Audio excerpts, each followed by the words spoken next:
25 hours of the case. Episode 3 was the 35-hour mark. And episode 4, we are right around the 48-hour mark. Wow. That's all right. So, for those of you that understand what that means, so just to let you know, we are creeping up to the first 48 hours. Okay. All right. Well, so I don't know what that means, but all right. So, well, I mean, I designed it, and I'm like, I designed it to be like, but anyway, it's okay. It's okay. For those of people that know what that means, you can illuminate Michael or Tracy after. So we pick up.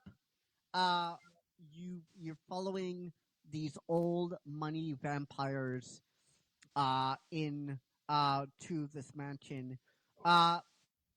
So we're gonna do the first D20. Give me a perception check. All right.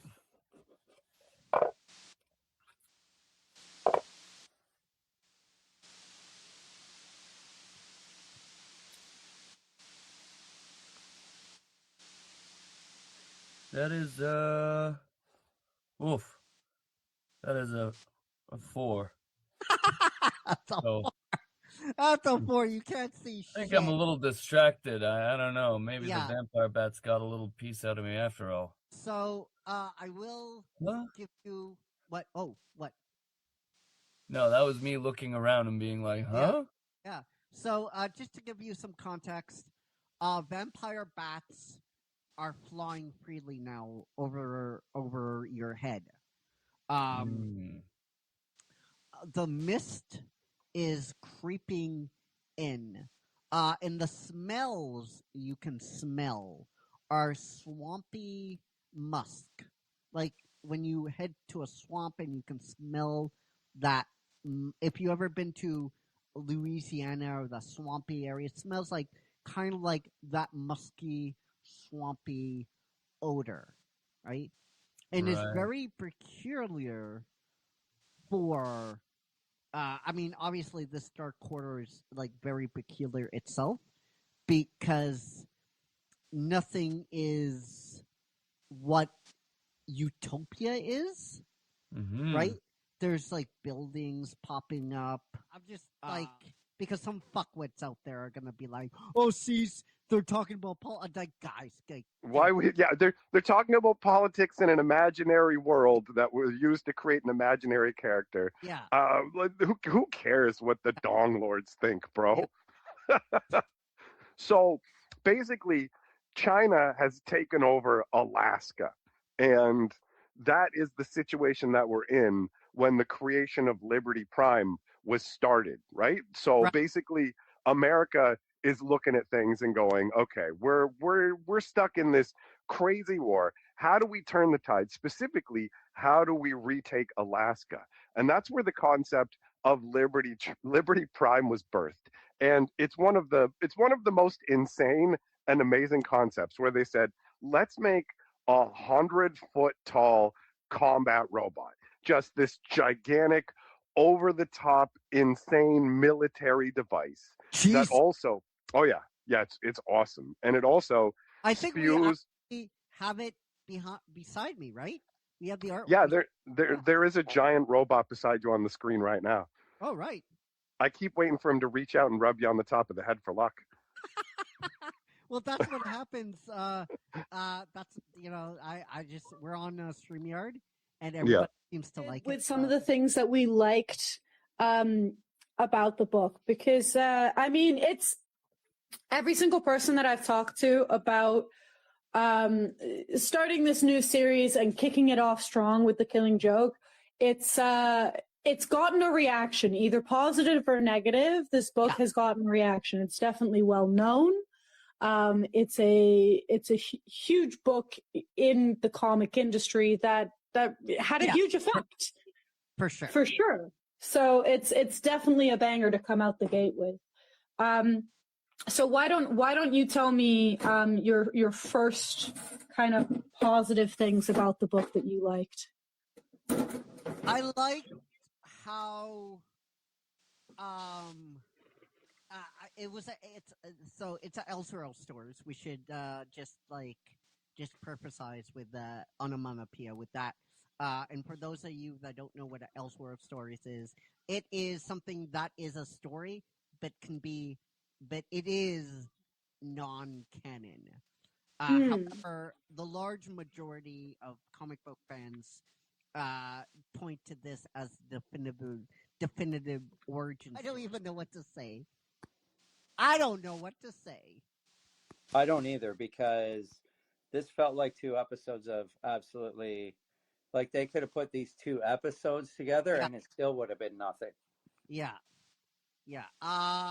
And for those of you that they're suffering along with us, you don't have to. Yeah. You really don't. And for those of you who are like, wait, Caveman Bach, I know. Listen. We went down this tunnel before. We know. Okay. It's just we're just accepting the shitstorm. So, where do you want to begin first, man? Well, we'll start at the beginning. Yeah. Because more or less, I mean, this is in preparation of the big fight. Yeah, the boxing. The Chinese boxing. This episode may contain loose forms of nudity and cavemen growling aggressively. Viewer discretion is highly advised. We are not your parents. Like, share, join, and follow us to keep up to date with all of our sexy shenanigans, yo. It's going to be lit, brah. It's going to be very lit.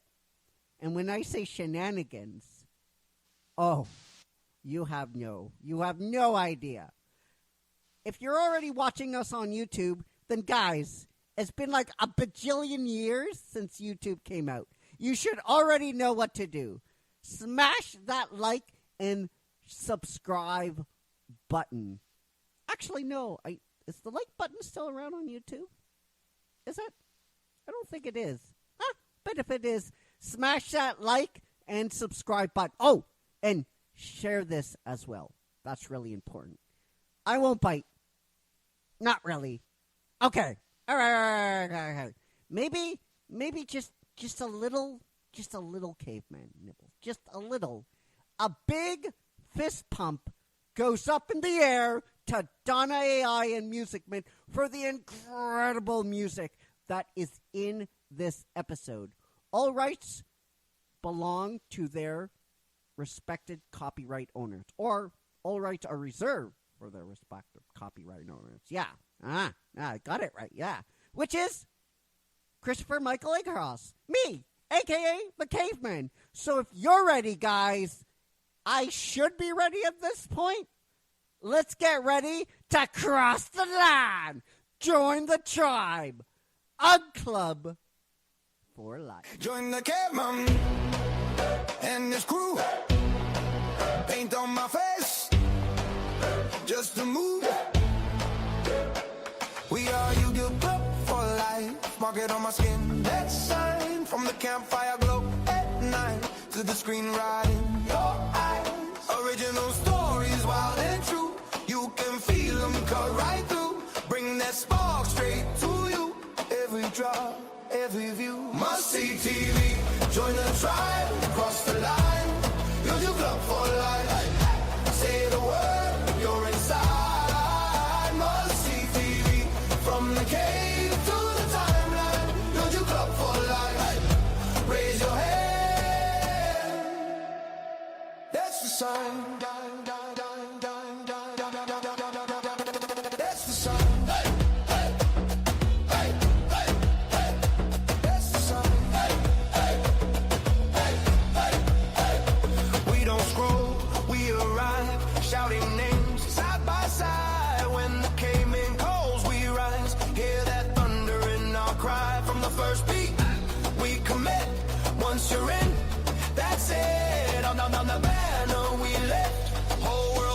watching this. Must see TV. Join the tribe, cross the line. You're your club for life. Hey. Say the word, you're inside. Must see TV. From the cave to the timeline. You're your club for life. Hey. Once you're in, I'll get them for life.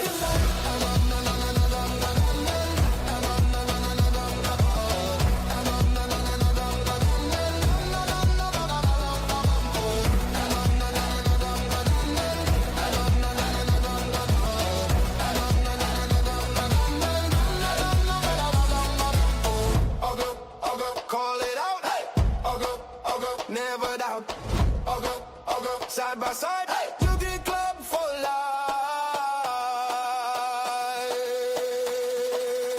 For life. For life. Hey.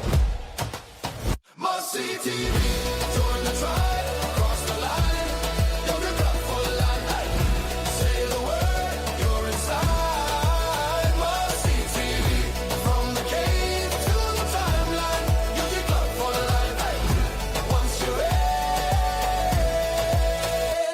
in for life.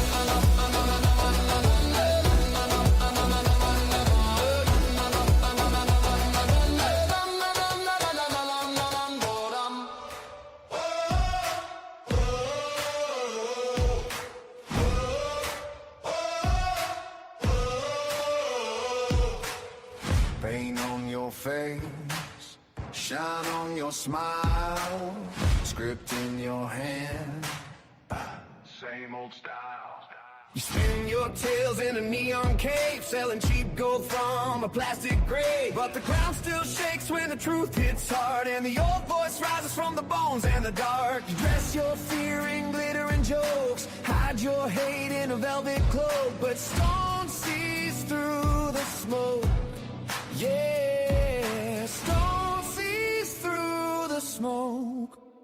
Caveman roars back, tear the mask, crack the act, strip the gloss from the lie, hear the old world cry. Caveman roars back from the fire, from the black. Every false king shakes when the real one wakes. Caveman roars back.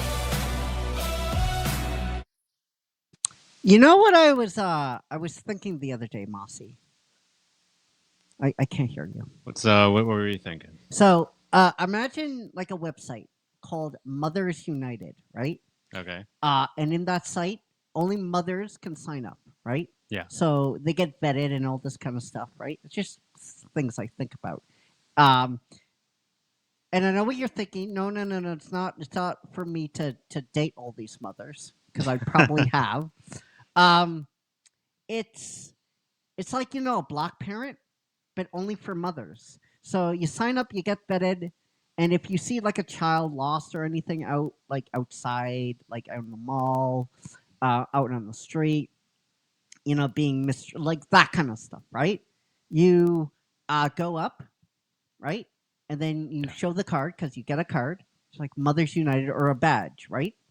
And then from there, it is your responsibility to temporarily take care of that child, homeless shelter, not homeless shelter, but like get him something to eat, make sure he finds his real parent, or get him to people that can look after him from there. Yeah, I could see that. See? I'm not evil. I have good ideas. You have to make sure like the vetting system is Yeah. solid. Yeah. Yeah? Yeah. See, I'm not evil, and you say I'm evil.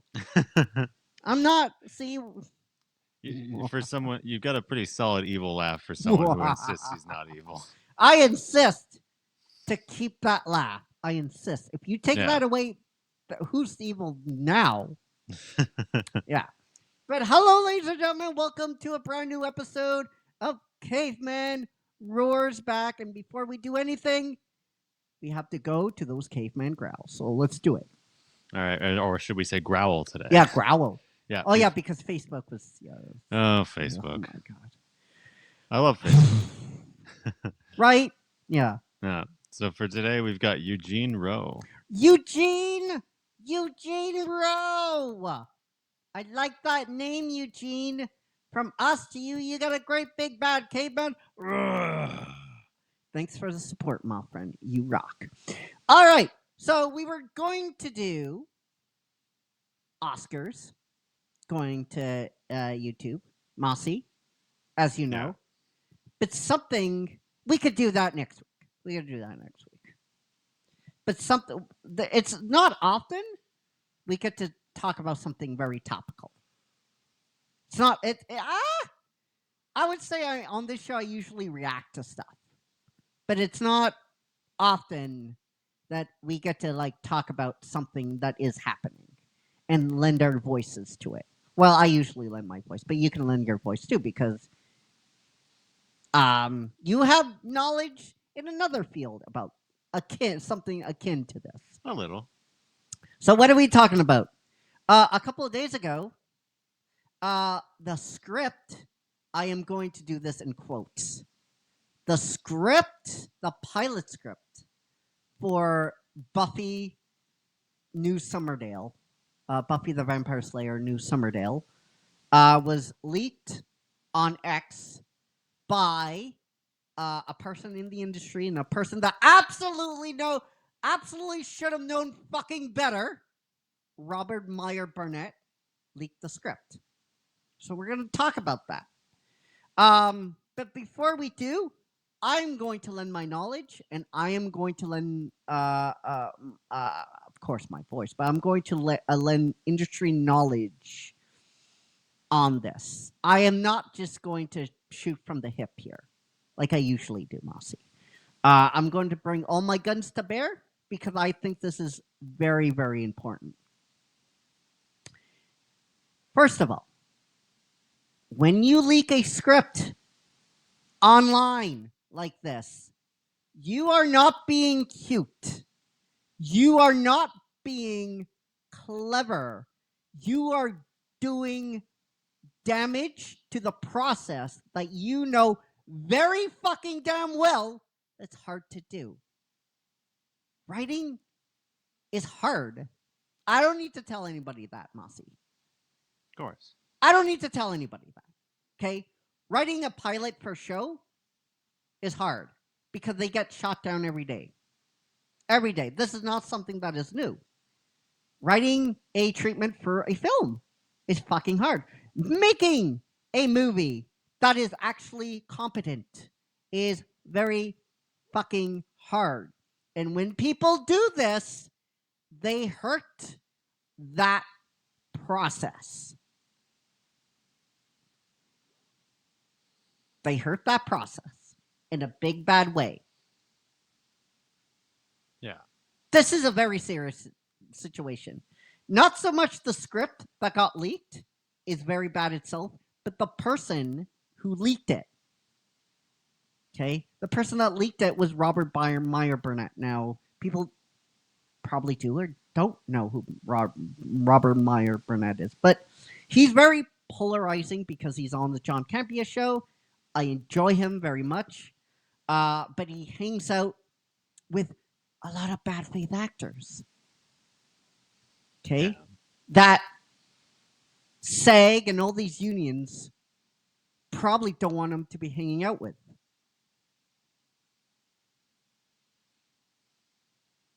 Let's not pretend he leaked the script and nothing happened. Well, something did happen.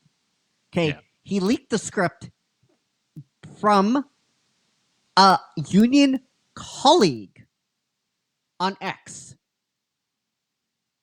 If you don't think reps were on the phone with him a couple of hours later, or lawyers were on the phone a couple of hours later, you got to be out of your fucking mind. Scripts have no-look policies attached to them. They have non-disclosure agreements attached to them. They have don't look, don't tell attached to them. They have all these different sorts of things attached to them.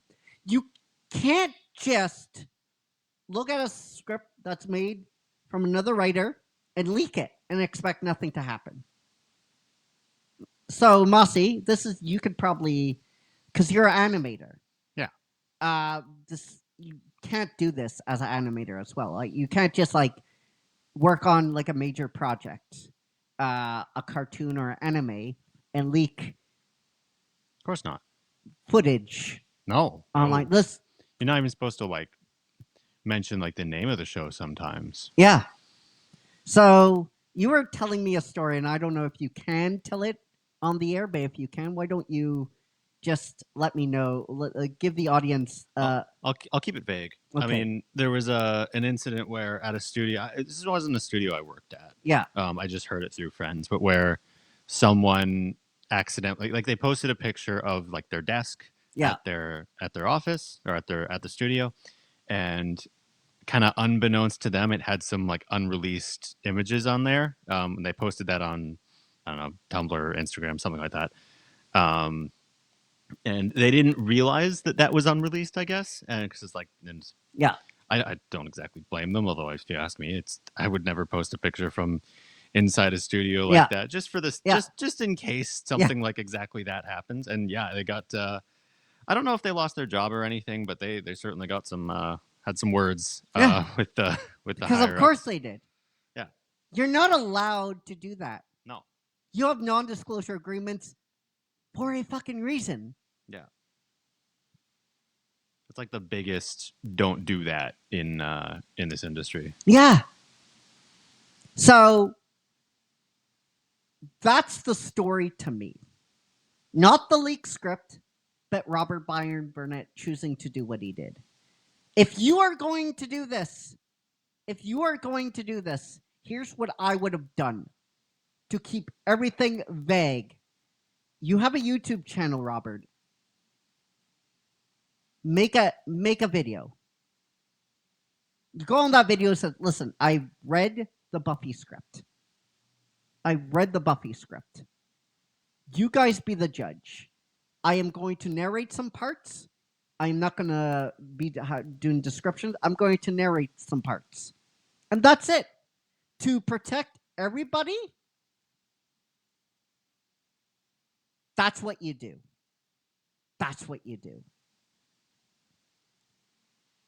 Yeah.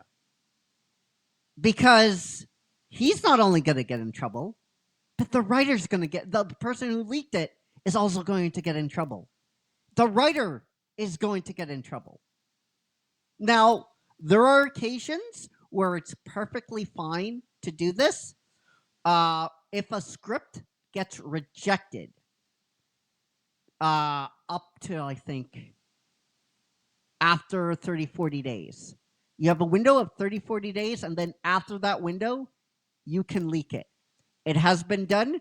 My favorite example is the Michael Bay Ninja Turtle script, where they're aliens. Yeah. That got because it got rejected. But it got rejected. That's the thing. It got rejected. That script was written. They looked at it and said no. And then shortly after, I think it was 20, 30 days. I mean, there's certain numbers on these things that I don't have I think it's within a month. After that month, because the studio can pick it up right back up. So you want to leave some wiggle room. So after 20, 30, 40 days, you can do that. You can do that. And the person that did that made great quote-unquote content with it. He made a video. He made animation. He went 110%. That's how you do it. You don't do this with no context on X and just drop it. Right? Yeah. Okay. Now we got all that out of the way. Sarah Michelle Gellar has come out and confirmed this wasn't the finished script. And herein lies the problem. When Robert Meyer Burnett did what he did without no context. He said, this is a context. He said, this is a finished script. Was it? Was it a draft? Was it one of many? Was it a shooting, working script? what finished level was it? There's many finished projects, finished scripts that are just drafts. All right, this draft is done. Just same with animation. Right, Mossy? All right, this is done. Okay, I have to go back and redo it because I like this better. Yeah. There's no context here. There's absolute no context into this script. I have read it. I have looked at it. I'm not dumb enough to say anything else because I respect the fucking project. I mean, I respect the fucking process, Robert. Okay? You have allowed your bad faith fucking friends to go ham on this on YouTube, making this much worse. Much worse. Critical Drinker is on it. Midnight's Edge. You probably gave it to a lot of these people before you leaked the script, which is so much worse. There's no evidence to suggest that's what he did, but that's probably what he did. I'm going to say 65% that's what he did. Okay? And him knowing not to do this makes this so much worse. So much worse. He's a pariah now, Mossy. No one's going to trust him to read anything. Yeah. No one's going to trust him to read anything. I mean, I know this person reads a lot of Star Trek scripts and movies, but he's not dumb enough to do this. To my knowledge, he has never leaked a full script like this. And again, why do you want to die on this hill? A pilot that is one of fucking many. And Sarah Michelle Gellar has come out and said, I would appreciate people not reading the script because this script is not done. It's not finished. It was not finished. Who am I going to believe, Mossy? Who am I going to believe? Sarah Michelle Gellar that worked on the thing or Robert Meyer Burnett? Right. Right? Yeah. Who am I going to believe? Someone that leaked the script without any context, or a person that's working on the thing asking people not to read it because it is not fucking done. Yeah. And that's what makes this so frustrating. People are going ham on this. We don't know anything. We just know it's a pilot. It's a script for a pilot. And it's out there. We don't know anything.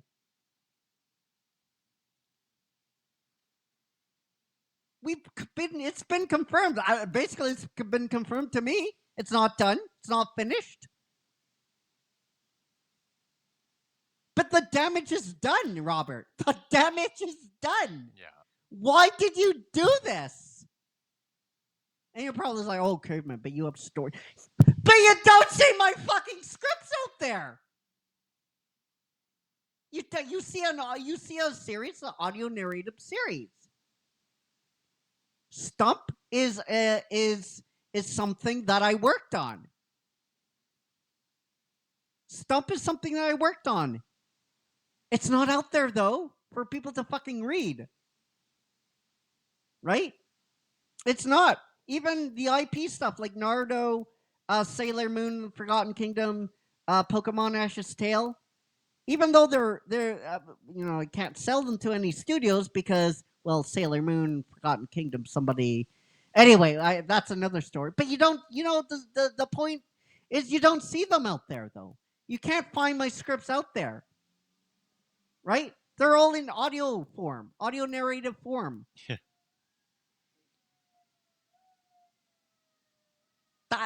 Yeah, exactly. Red alert. Red alert. Exactly. There's some sirens going by for those who can't hear. Yeah. This is disgusting what he did. This is a faux pas in the industry. This is someone that absolutely should have known better And to me, that's the story. And to me, he should get raked over the coals for this.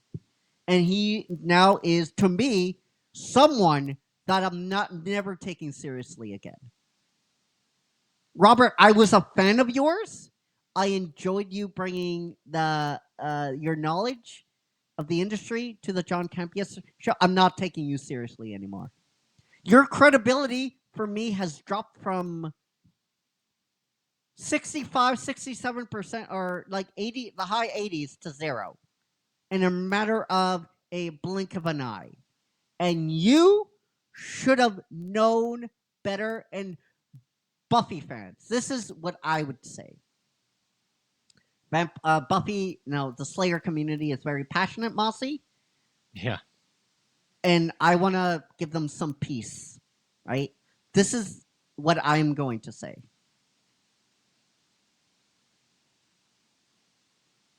Don't read the script. Take it for what it is, on face value, and take the information that Sarah Michelle Gellar has given you. It's not finished. Yeah. Don't believe the noise. Don't look at the false fake actors out there, false faith actors acting in bad faith. Don't watch the videos of Critical Drinker on this, Midnight's Edge. Ignore the noise. We are with you. And don't believe the noise. That's all I'm going to say. Take it for what it is. Out of context, a script that got leaked out of context. Sarah Michelle Gellar said she asked people not to read the script because it's not finished. I would take her word for it. Yeah. For people from a person that just did it for shits and giggles on X and should have known better, and has nothing to do with the fucking project. That's my 2 cents on it. All right, guys. That is it for this episode of Caveman ROARS Back. Thank you for watching. We will be back tonight, Bossy, for a brand new episode of D&D Storytime Clue. Oh, yeah. Case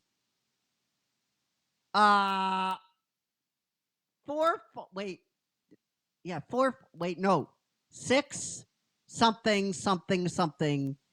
The Case of the Missing Society. I have to go back and watch there's a lot of things up here. So until then, my friends, take care, be safe, be well, and we love you all. $80 million plus and a club for life. Peace.